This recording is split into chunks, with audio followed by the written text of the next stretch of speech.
ग्रंथ चल रहा है राजवार्तिक। आचार्य भगवान भट्ट अकलंक स्वामी वीर प्रभु को नमस्कार करके उमा स्वामी महाराज के सूत्रों की व्याख्या करते हुए यहाँ पर आश्रव का वर्णन करते हुए सांप्रायिक आश्रव के अंतर्गत सुबह 25 क्रियाओं को बता रहे थे। इंद्रिय, कषाय, व्रत आदि जो हैं वो आत्मा से भिन्न भी हैं, अभिन्न भी हैं, ऐसा सुबह बताया था। और उसके बाद कहा कि इसके बारे में आगे अपन और चर्चा करेंगे। प्रमथ योगा प्राण व प्रोपणम सूत्र, हिंसा, इस सूत्र के माध्यम से। लेकिन अभी 25 क्रियाओं को हम बता रहे हैं। 5 क्रियाएं सुबह बताई थी। सम्यक्त की क्रिया, मिथ्यात्व की क्रिया, प्रयोग की क्रिया, समाधान की क्रिया और इरियापद की क्रिया।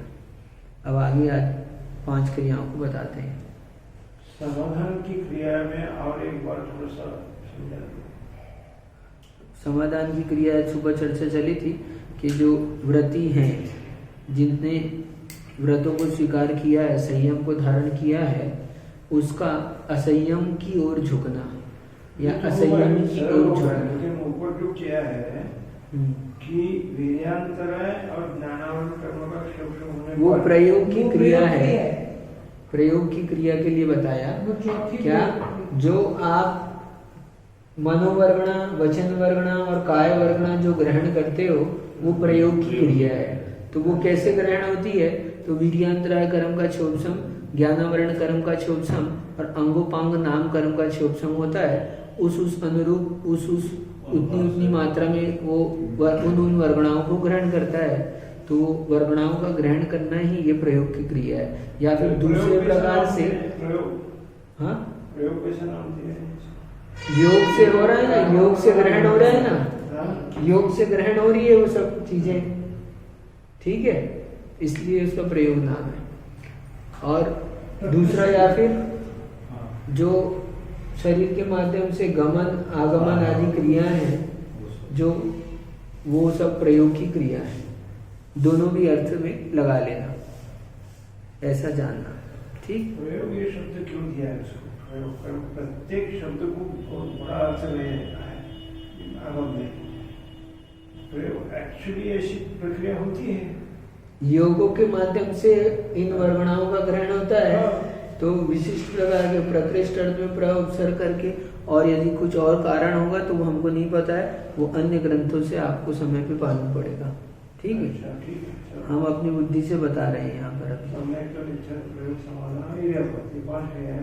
अब प्रदोष, काय, अधिकरण, परिताप और प्राणातिपात, ये 5 क्रियाएं बता रहे हैं, ठीक।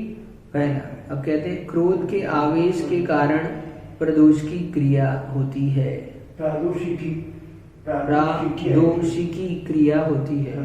क्रोध के आवेश के कारण प्रादोषिकी क्रिया होती है। हाँ, क्रोध का आवेश होता है तो क्रोध में आदमी क्या करता है?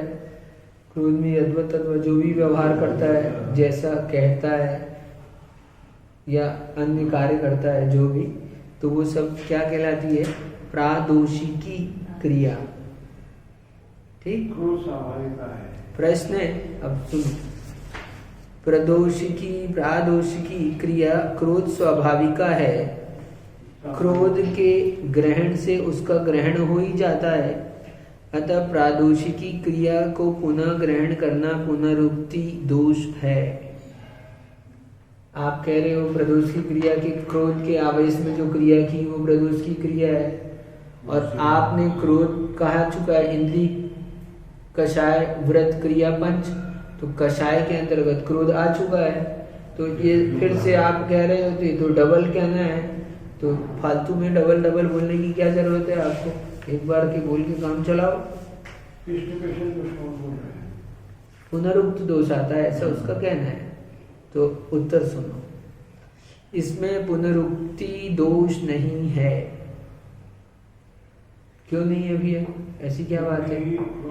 क्योंकि क्रोध कषाय तो प्रदोष में निमित्त कारण होती है। अतः कार्य कारण के भेद से क्रोध, कषाय और प्रदोषिकी क्रिया में भेद होने से पुनरुक्ति दोष नहीं है।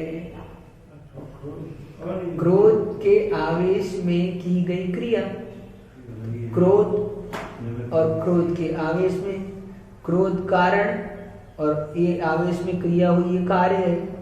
तो कार्य कारण के भेद से इसमें भेद है, इसलिए पुनरुक्ति दोष नहीं आता है।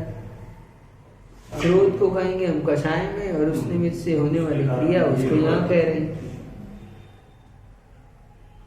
या फिर इससे नहीं मतलब आपका पेट नहीं भरा तो दूसरा सुनो, अथवा यानी कान तृप्त नहीं हुए हो, समाधान नहीं हुआ हो तो अथवा सुनो। फिर क्रोध अनिमित्तक भी हो सकता है।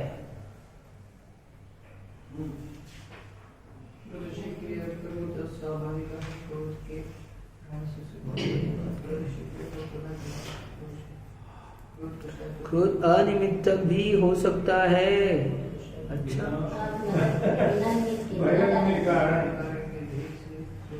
परंतु प्रादोषिकी क्रिया क्रोध रूप निमित्त से ही होती है, क्योंकि पिशुन स्वभाव वाला व्यक्ति इष्ट दाराहण धन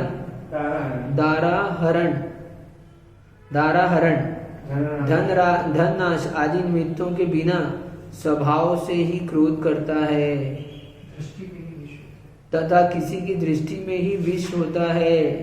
सर्पादि बिना कारण ही क्रोध करते हैं, कहा भी है। लो व्यर्थ में, इसकी तो आदत है गुस्सा करने की। तो क्रोध के आवेश के कारण, यदि क्रोध जो है वो कारण हो गया और प्रदोषिकी क्रिया जो है वो कार्य हो गया। हाँ, तो इसमें काय की वृत्ति भी इंक्लूड होगी प्रदोष में, वचन वृत्ति इंक्लूड होगी, ऐसा है क्या? सभी होगी। कहा भी है, जिस प्रकार पूर्णिमा के दिन चंद्रमा का बिना किसी निमित्त के स्वभाव से ही उदय होता है। नहीं, पिशुन स्वभाव वाला व्यक्ति इष्ट दाराहरण, वो उधर नहीं, वो तो पढ़ लिया ना अभी, तो आगे पढ़ रहे हैं। अलग भी हो सकता है, स्वाभाविक जिसको आदत पड़ गई क्रोध करने की, ऐसा चिड़चिड़ा स्वभाव ही है वैसा। नहीं, पिशुन का पिशुन स्वभाव, इसको आदत उठे चिड़चिड़ा बनो, उसको चिड़चिड़ करने की उसकी आदत भी होती है। पैशुन वो पृष्ठ मांस भक्षी पैशुन आदि उस अर्थ में आता है। चुगली करने वाला वो कहलाता है पैशुन। तो कह रहे हैं, जिस प्रकार पूर्णिमा के दिन चंद्रमा का बिना किसी निमित्त के स्वभाव से ही उदय होता है, उसी प्रकार कर्म परवश आत्मा के बिना निमित्त के ही क्रोध आदि कषायों का उदय होता है। कर्म तो अंतरंग कारण तो रहेंगे ही रहेंगे, उनको नहीं हटा सकते आप। बाहर के कारण नहीं भले बने हो, वैसे निमित्त नहीं दिख रहे हो, लेकिन उनके बिना नहीं होगा, इसलिए ठीक। तथा दुर्जन पुरुषों की चेष्टाएं, जिनकी चंचल जिह्वा मृगों के रक्त से लिप्त होने से लाल हो रही है, ऐसे सिंह, शार्दुल, भेड़िया, सर्प आदि निसर्ग हिंसक प्राणी जिनको जन्म से रोष उत्पन्न है, उनके समान वैर और रोष पूर्ण होती है। सिंह, शार्दुल, राष्ट्रपात का, कुछ पुरुष ऐसे होते हैं जो स्वभाव से ही क्रोध स्वभावी होते हैं, जन्म से ही। जैसे पशु होते हैं क्रोध स्वभावी, ऐसे वो मनुष्य होते हैं। अतः क्रोध अनिमित्तक है और प्रदोष क्रोध निमित्तक है। प्रदोष जब भी होगा क्रोध के निमित्त से ही होगा। यानी इन हमने अलग से कहा है तो अलग से कहा है तो डिफरेंस बता दिया, ठीक है। ये डिफरेंस है इसमें। पहले तो कारण कार्य से समझ लो, और नहीं तो फिर दूसरी बात ये है कि उसमें तो बिना कारण के हो सकता है, इसमें तो ये क्रोध कारण है, तब ये प्रदोष की क्रिया हो। यहाँ क्रोध के कारण नहीं है तो भी क्रोध कर रहे हैं तो अनिमित्त हो रहे हैं। ऐसा हम सर्वसामान्य लोगों के सामने जो क्रोध करने के कारण भी नहीं है तो भी ये क्रोध कर रहे हैं, इसलिए अनिमित्त कहा। और लेकिन कर्म है उसके, कषाय अंतरंग में अंतरंग कारण को वो मत हटा देना। यहाँ कारण से यहाँ बहिरंग में वैसे निमित्त नहीं मिल रहा है, ये उसका है। तो वो भी कारणवशी होगा ना नेचुरली। नहीं, जैसे सर्प है, सर्प का बिना कारण की क्रोध होता है। अपन कहीं ऐसे देखे, आप कहीं हाँ, मतलब वो अपने आप ही फन पटक रहा है, फूसका मार रहा है बहुत जोर से, वो अकारक है। हाँ ठीक है, व्यवहारिक रूप में बाहर में कह रहे हैं अकारण, समझ, लेकिन अकारण मतलब ऐसा ना समझने, अंतरंग कारण तो उपस्थित है। कर्म निमित्त तो है, ठीक है, कर्म परवश कह दिया।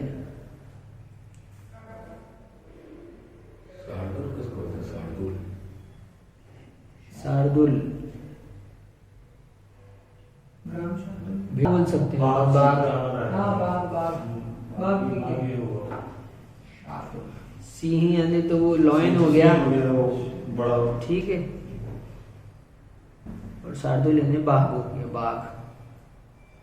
अतः क्रोध अनिमित्तक है, और ये बता दिया। इसलिए नैमित्तिक और अनैमित्तिक के भेद से भी प्रादोषिकी क्रिया में तथा क्रोध में भेद है। प्रदोष के बाद प्रयत्न करना काय की क्रिया है। दूसरे बार प्रयत्न करना काय की क्रिया है। अच्छा, तो वो अभी वो जो है यानी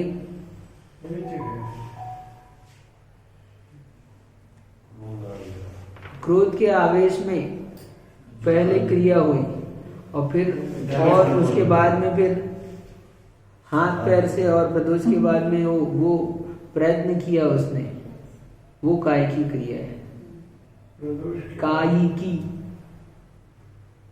क्रिया है। प्रदोष क्रिया में एक तो नेचुरल क्रोध बोल दिया, स्वाभाविक, फिर प्रदोष बोला, और प्रदोष से काय की बोल रहे हैं। नेचुरल क्रोध कहाँ पढ़ा तुमने? जो लिखा ना, स्वभाव वाला ही होता है, जो अनिमित्तक यानी बाहर निमित्तों के बिना, वो दोनों तरह का हो। वो क्रोध कह रहे हैं अपन, यहाँ प्रदोष की क्रिया, इनमें डिफरेंस बता रहे हैं, तो हम कह रहे हैं क्रोध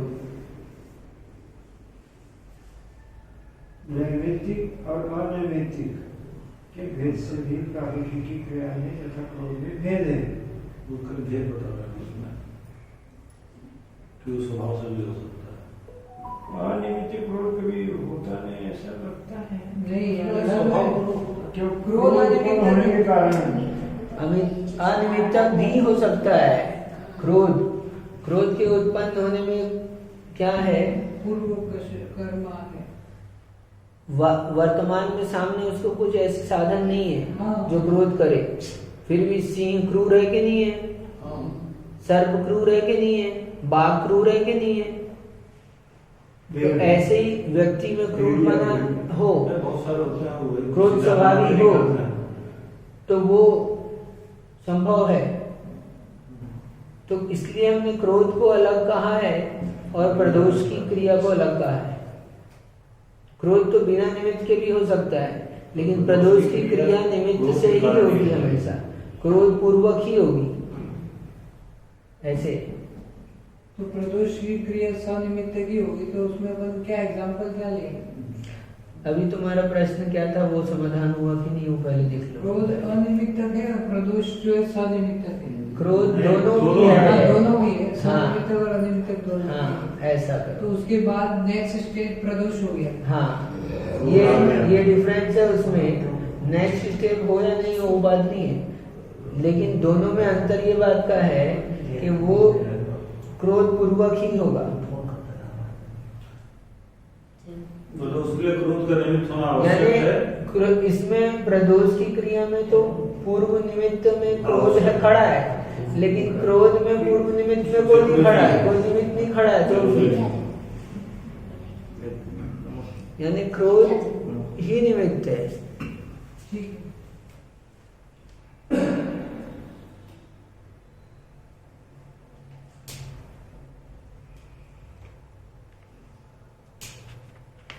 कोई भी बात अनियमित हो सकता है। ऐसे भी हम अभी हमको एक अर्थ और भी सामने में ऐसे समझ आ रहा है।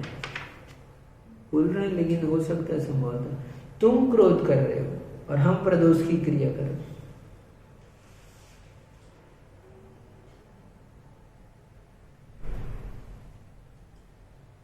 क्या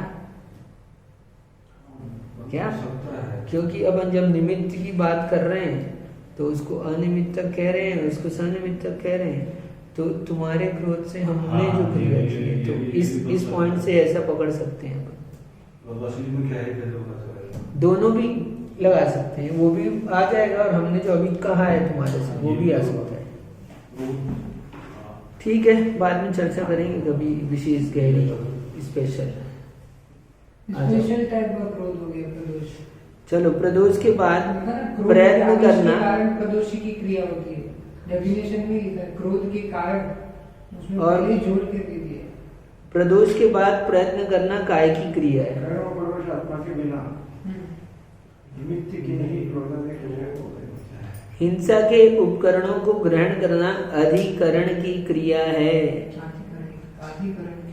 आधिकरण की क्रिया है। हिंसा के उपकरण को ग्रहण करना आधिकरण की क्रिया है। देखो, हिंसा के उपकरण ग्रहण करना भी क्या है? कैंची है, छुरी है, उस तरह है, अपन ग्रहण कर लेंगे, तो वो क्या है? क्यों? क्योंकि वो हिंसा में कारण हो सकते हैं और तुम्हारे लिए फिर वो है ना। इसके पहले और थोड़ा सा क्लियर नहीं हमारा काय की क्रिया प्रयत्न करना। प्रदोष के बाद प्रयत्न करना। प्रदोष होगा, गुस्सा हुआ, गुस्सा से जो कार्य हुआ वो प्रदोष हुआ, और जो फिर प्रयत्न हुआ विशेष, उसी का सहकारी है, उसको मतलब उसी को बढ़ाकर आगे कहेंगे, उसी को आगे करके करेंगे। तो प्रदोष के बाद कह रहे हैं ना, प्रयत्न करना बिना प्रदोष के नहीं हुआ है, प्रदोष हुआ है। क्रोध हुआ पहले, फिर प्रदोष हुआ है, फिर काय की क्रिया हुई है। झगड़ा हुआ है, मारपीट हुई है, तो ऐसे नहीं हुई है, कोई सीधा आके मारने नहीं लग जाता है। पहले बात हुई होगी कुछ ना कुछ, बिना बात के लात नहीं होती है, होना चाहिए, है ना। तो ऐसे क्रोध, प्रदोष, फिर काय की क्रिया, फिर आधिकरण की क्रिया है।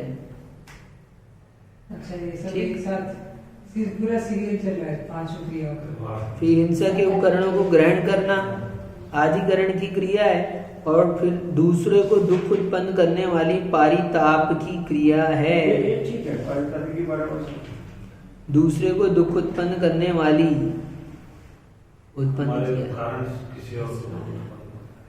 किया वो अधिकरण। हिंसा के उपकरण को ग्रहण करने से मतलब यहाँ पर वही है, गुस्से की काय की क्रिया हुई है, तो फिर मारने के लिए डंडा उठा लिया।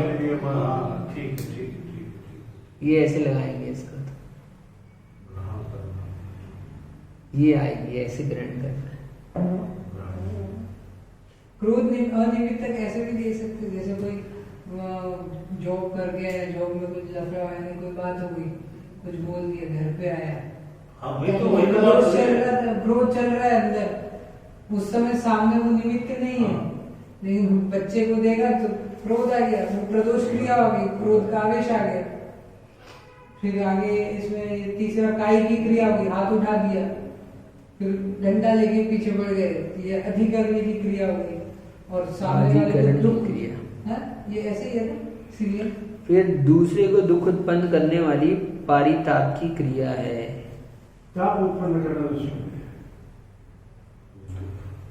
और फिर कह रहे हैं स्व और दूसरों के आयु, इंद्रिय बल और श्वासोच्छ्वास रूप प्राणों का वियोग करना, प्राणों का घात करना प्राणातिपात की क्रिया है।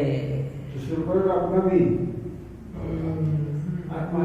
छेद कर दिया, कुछ कर दिया, है ना, स्व का या दूसरों का। आयु, इंद्रिय बल और श्वासोच्छ्वास रूप प्राणों का वियोग करना, ये पारिताप प्राणातिपात की क्रिया है।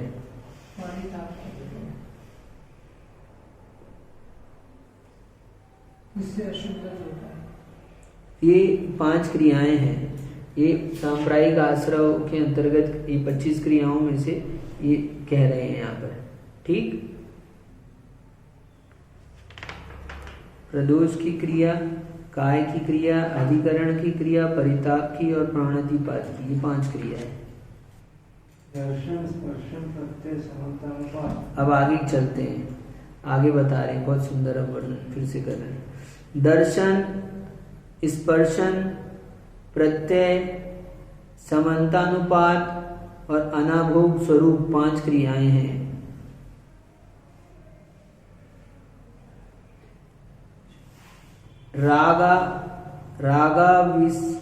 रागाविष्ट होकर प्रमादी पुरुष का स्त्रियों के रमणीय रूप को देखने का अभिप्राय व स्त्रियों के सौंदर्य का निरीक्षण करने को प्रवृत्त दर्शन क्रिया है। राग से आविष्ट होकर, रागाविष्ट होकर और प्रमादी, दर्शन, स्पर्शन, प्रत्यय, समन्तानुपात। ये 11वें नंबर की दर्शन की क्रिया है। फिर प्रमाद के वश होकर स्त्री पुरुष के परस्पर स्पर्श करने की अभिलाषा व स्पर्श करने की प्रवृत्ति स्पर्शन क्रिया है। पहला दर्शन, फिर स्पर्शन। फिर प्रश्न है यहाँ पर, इंद्रियों के ग्रहण से ही दर्शन और स्पर्शन क्रिया का ग्रहण हो जाता है, पुनः स्पर्शन और दर्शन क्रिया का ग्रहण करना निरर्थक है। आपने इंद्री, कषाय, व्रत 5 ऐसे कहे, तो इंद्रिय में आप बता चुके हो, स्पर्शन, रसना, ग्रहण, चक्षुकरण 5 इंद्रिय है। तो इंद्रिय हमने ग्रहण किया तो उसमें स्पर्शन और दर्शन दोनों ग्रहण हो रहे हैं, तो फिर आप इसको डबल से क्यों कह रहे हो? प्रश्न है, उत्तर सुनो। ऐसी आशंका करना ठीक नहीं है, नहीं होता, क्योंकि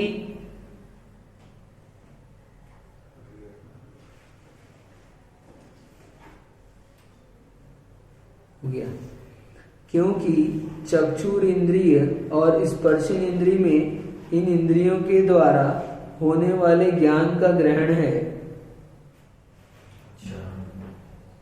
और यहाँ क्रियाओं में ज्ञान पूर्वक होने वाले परिस्पंदनात्मक हलन चलन का ग्रहण है। अतः इंद्रियों के ग्रहण से क्रियाओं का ग्रहण नहीं होता। अतः इंद्रियों के ग्रहण से क्रियाओं का ग्रहण नहीं होता।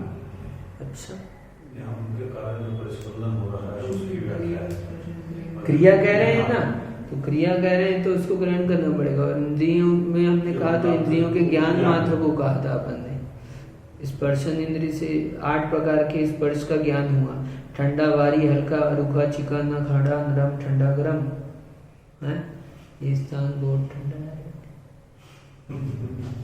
हाँ?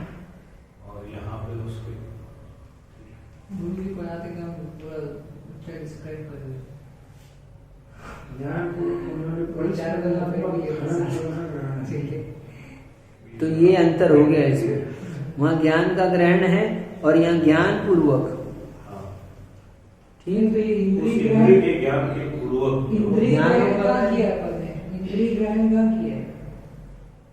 इंद्रिय इंद्रिय ग्रहण में ही दर्शन स्पर्शन क्रिया आ जाती है। तो सूत्र पढ़ो, अभी जिस सूत्र की व्याख्या चल रही है पढ़ो एक बार सूत्र, उससे नहीं पढ़ना है।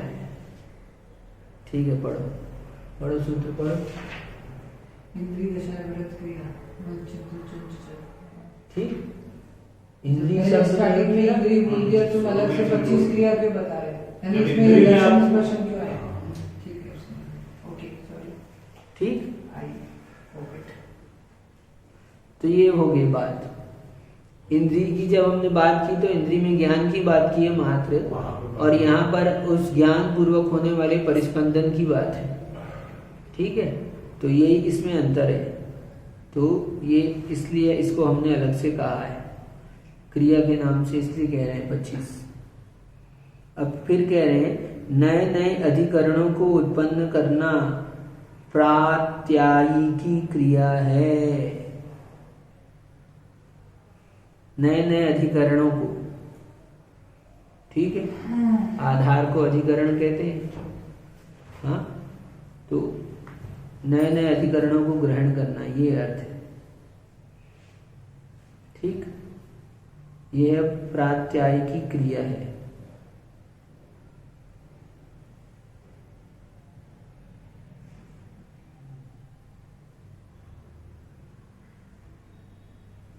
अच्छा,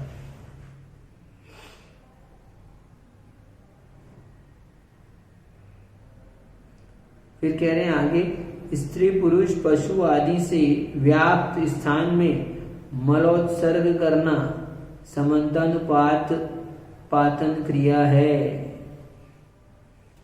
इसमें दिया है और उसमें सर्वार्थ सिद्धि में दिया है, स्त्री पुरुष के आने जाने के मार्ग में मल का उत्सर्ग कर देना, पशुओं के आने जाने के मार्ग में। मतलब तो अपन स्त्री पुरुष का तो समझ में आया, वहां पर पशुओं का भी क्यों निषेध कर दिया?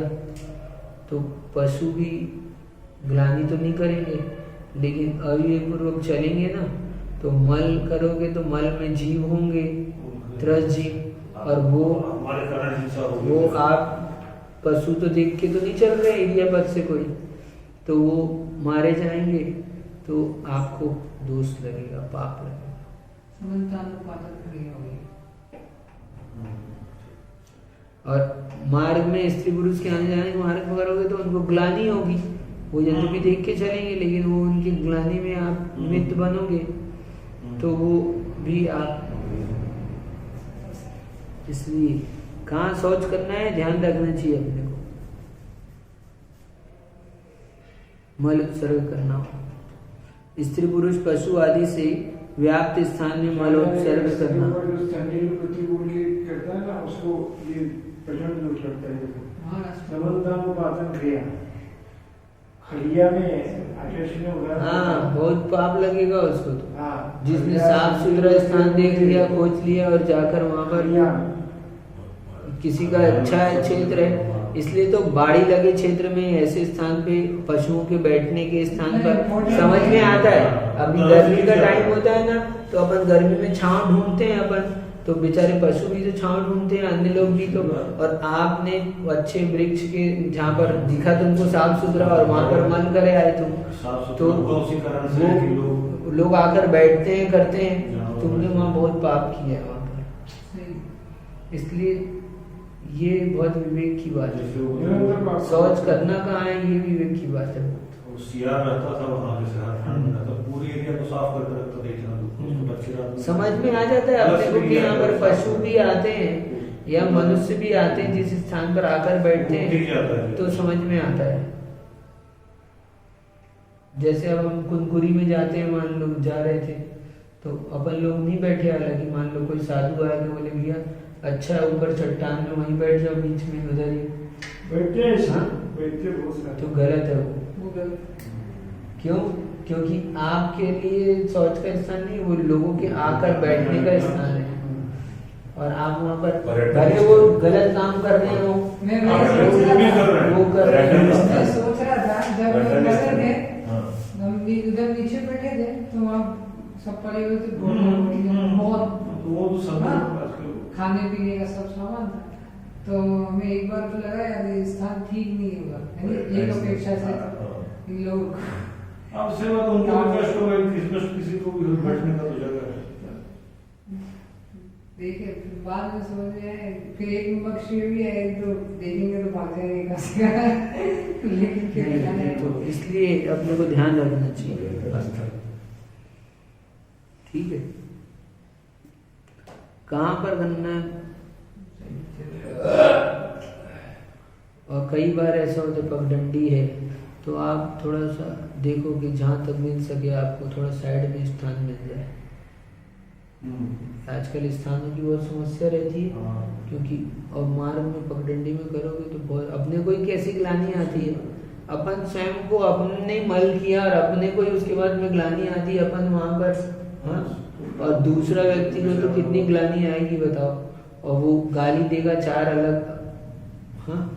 उसके परिणाम खराब होंगे, वातावरण अलग खराब होगा, और वो उसकी दूषित वर्गणाएं आपको प्रभावित किए बिना नहीं रहेगी, कुछ दिन के बाद वो कहीं पे भी आप कर कर कुनकुरी में कर कर यहाँ पर आ गए जसपुर में आप, लेकिन वहां पे वो बोलेगा ना तो यहाँ तुमको प्रभावित हुए बिना नहीं रहोगे तुम। सही।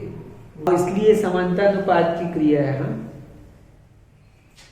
बिना देखी यानी इसमें और बिना सोधी भूमि पर शरीर एवं उपकरण आदि का निक्षेपण करना अनाभोग क्रिया है। बिना देखे और बिना शोधी भूमि पर शरीर एवं आकर बैठ गए,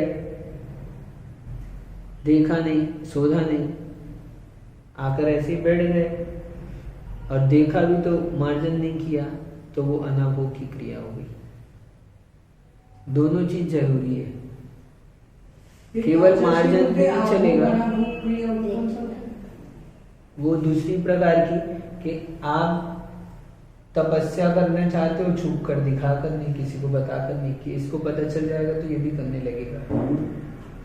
अच्छा, ये भी दोष है। हाँ, वो उचित नहीं है। क्या भावना है कि अरे हम कर लूं, हाँ ये मैं करूं और मैं आगे बढ़ूं। वो भी नहीं करता। हाँ, वो भी नहीं करता। अभी जैसे तुम्हारा व्यापार है ना, तो तुम व्यापारी से प्रतिस्पर्धा करते हो कि नहीं करते? व्यापार की बारीकियां आपको मालूम है, ऐसे ही हाँ, ये इस विषय की बारीकियां है। तो ऐसा भी होता है, ऐसा होता है। शास्त्र में लिखा है तो ऐसे नहीं लिख दिया उन्होंने। जीव के परिणाम है, नाना प्रकार के परिणाम होते हैं, अपने को ही लग जाता है कि यार हाँ हम ही करें, तुम मत करो। हाँ, कभी कभी आ जाता है सर, मैं कर रहा हूँ तो कर रहा हूँ। और या फिर हमारा देखा देखी कर लेगा, ये भी कर लेगा, तो छुप के ऐसा करना। हाँ, जैसे तो दवा वो बनाते हैं, अनाभोग। भाई वो दवा बनाते हैं तो हम ही बनाते हैं, शास्त्र पेटेंट बनाते हैं। पेटेंट इसीलिए तो वापस आ गए। इसीलिए तो पेटेंट आ गए। नहीं, वापस आ गए। ठीक है, सही बात है, गलत है।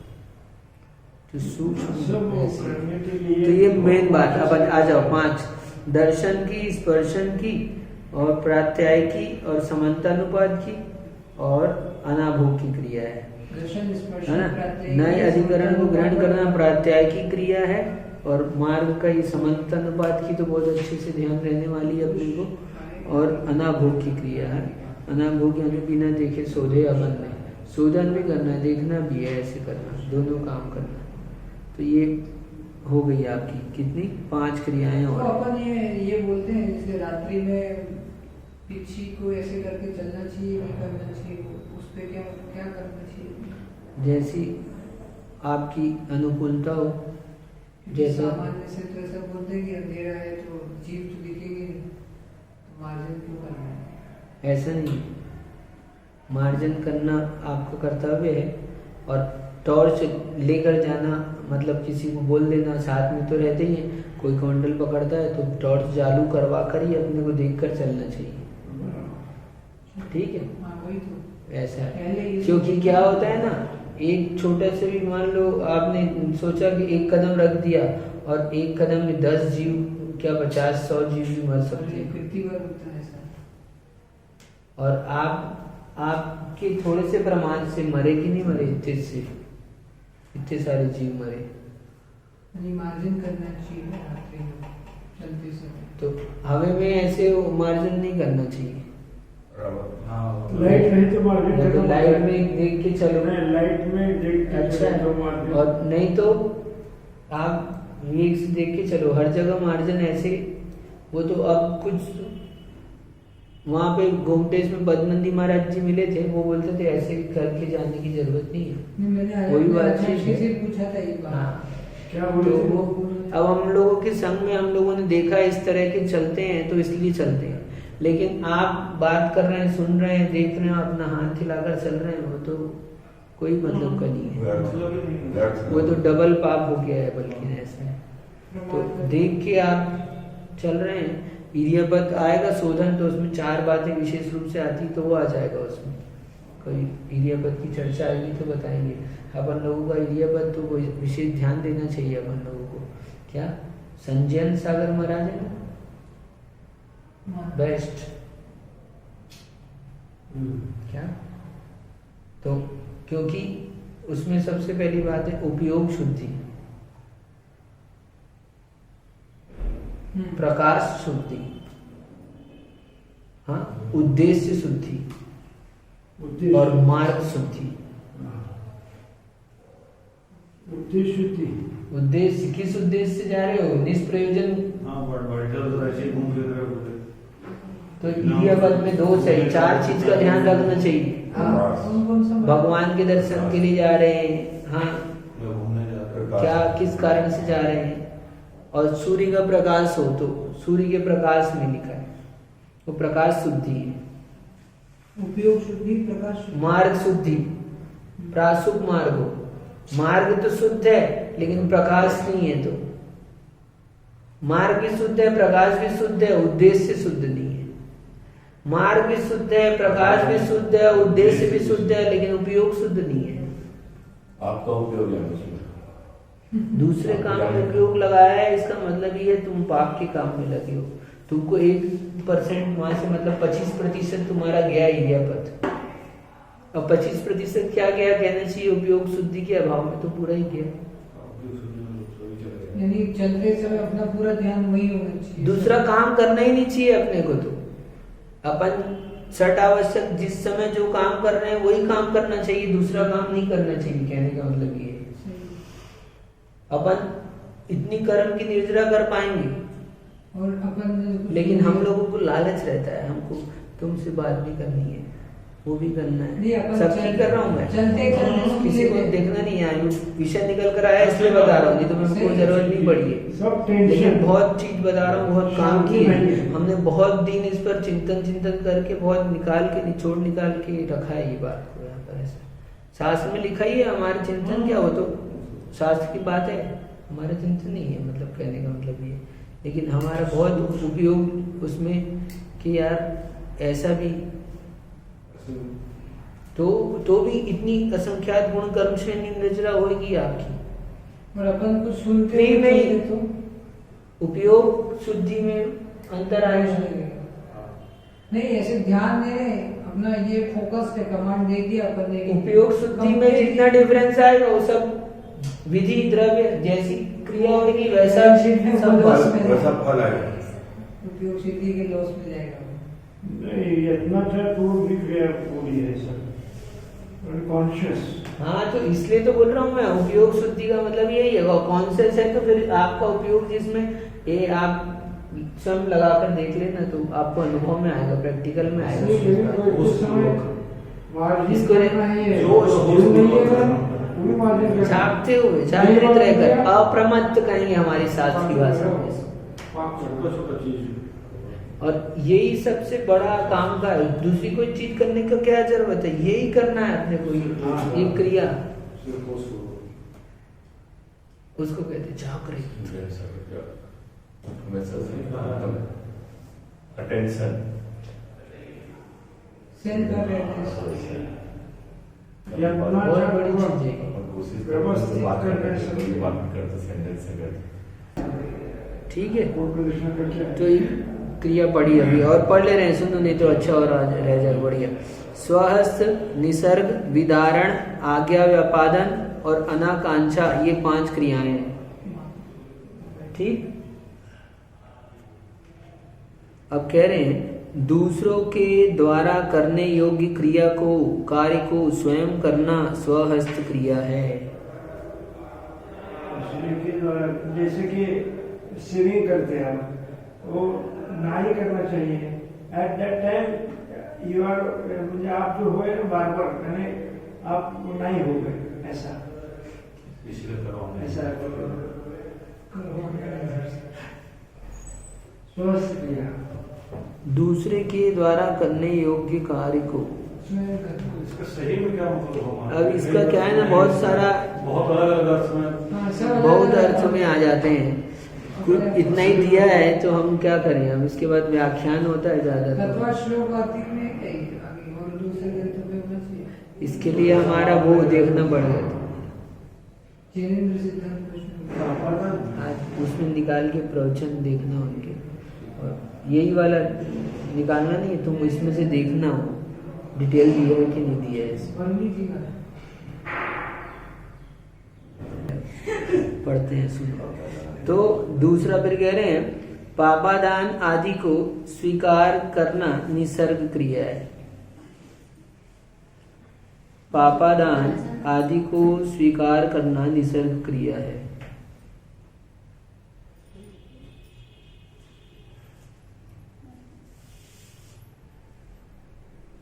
और आलस्य आदि के कारण प्रशस्त क्रियाओं को ना करना और दूसरों के पापादि का प्रकाशन करना विदारण क्रिया है।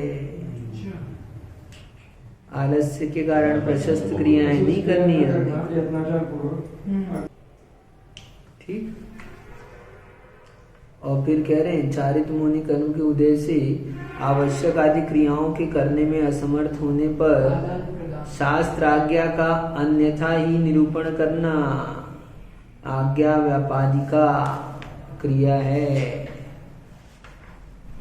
अब हम असमर्थ हैं तो हमने व्याख्यान कैसा कर दिया अपनी सुविधा के अनुसार से।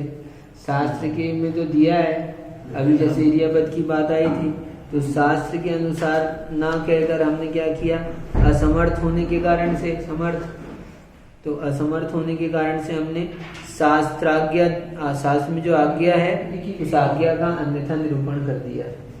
चल सकता है, ये भी यूज कर सकते हो, ये भी ऐसा इस तरह का जो शास्त्र में शास्त्र के आज्ञा के विरुद्ध अब या अपनी सामर्थ्य के कारण से उसको ही व्याख्यान करना। चार प्रकार के आहार का त्याग शाम को है, शाम के बाद तो भी इलायची मेवा सुपारी चल सकता है, ऐसा में लिखा था। हमने ऑब्जेक्शन उठाया, हमने पूछा एक बार इससे ही होगा। तो ये आज्ञा व्यापादिका क्रिया है।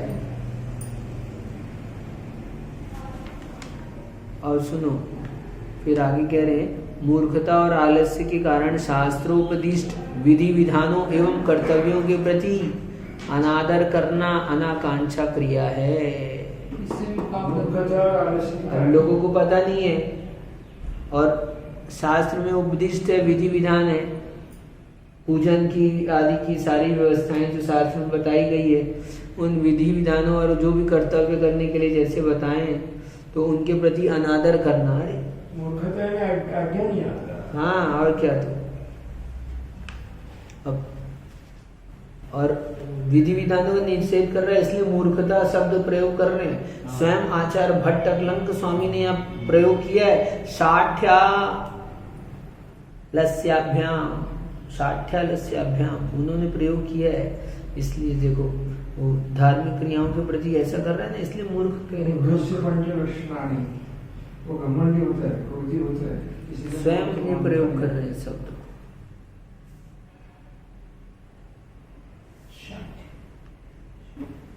शाट यानी मूर्ख होता है। शट शट शट यानी तो शट मूर्ख, हठी मूर्ख शट, शट याद है ना। षडम षडम समाचरित सब होते ना। नाम वाला हाँ धनंजय। मूर्ख से पंचलक्षणानि, वो घमंडी रहता है, क्रोधी रहता है, किसी ने बोला तो मानता नहीं है। ये नाम वाला याद करने से ये मिलेगा। मतलब वो पूछ रहे थे नाम माला का, तो ऐसा लाभ होता है इससे। अपनी बात को आगे लेके जाता है, किसी ने बोला तो उसको मानता नहीं है, सुनता नहीं। मूर्ख से पंचलक्षणानि ऐसा लिखा है। वहाँ लिखे गए ये फिर से कल इस पर और चर्चा करनी चाहिए थी अपने को विशेष रूप से। ठीक है, स्वहस्त निसर्ग विधारण आज्ञा व्यापादन और अनाकांक्षा क्रिया, यहाँ से अपन फिर कल विचार करेंगे, एक बार पढ़ेंगे इसको। ठीक, नमो यंताण नमो सिद्धाण नमो